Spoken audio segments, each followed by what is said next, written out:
bottom line, he was a storyteller that always worried about money. But I don't know how many people actually ran studios that were in fact filmmakers themselves. You know, they were businessmen. I mean, you know, the Jack Warners and all the guys at MGM and whatnot. At the end of the day, they're producers. They're not filmmakers. Walt had, I call him Walt because he said everybody called each other by their first name. Walt knew the filmmaking process, and that's the way he built the entire empire, as opposed to deals and salaries and stuff like that. He dealt with that later on, and I think that's why everybody felt as though that they were valued.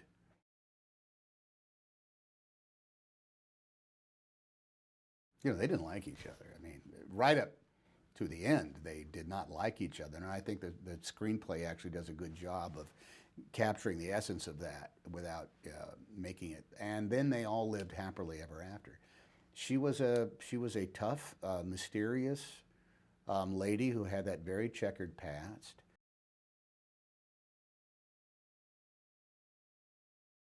It's about the making of Mary Poppins, is what you say. It's not about the filming of Mary Poppins.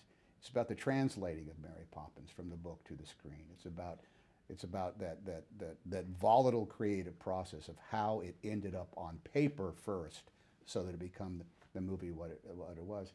And I think it's actually a new take on that sort of story, of how do you know what's the secrets behind this great movie that everybody loves? Well, it's a checkered past, and it's not just about somebody broke their foot while they were shooting.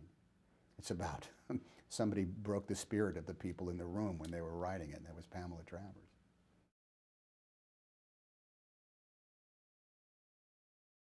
Emma is like, she's like one of these no maintenance artists, you know. Every time I've seen her, I always think, how did she do that? How did she make it look so easy? How did she just roll it off there? The work that we did, there was always something going on between. There was always a secret that Pamela had that Disney himself did not see until literally at the end.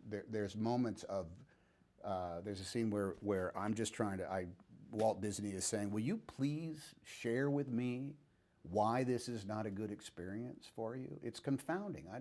The emotion that Emma had was doing, I mean, it was a moment of, there was a woman that was about to break into tears over something that she could not communicate. She wasn't going to communicate to this guy who, at the end of the day, she thought was not going to care about it. And that's just the quality of an actress who is forever, it seems, at the absolute top of her game.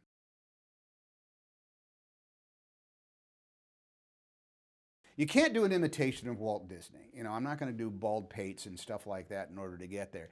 But there is a cadence to the way he sounds that comes from, I think, his enthusiasm for what is in his head. His head was so full of magnificent ideas that he could not help make everybody else excited about what those ideas was. At the end of the day, P.L. Travers was this kind of delightfully malevolent character. She was benign in her. She was loaded with vitriol, but it was a benign brand of vitriol. At the end of the day, she's talking about Mary Poppins, for crying out loud.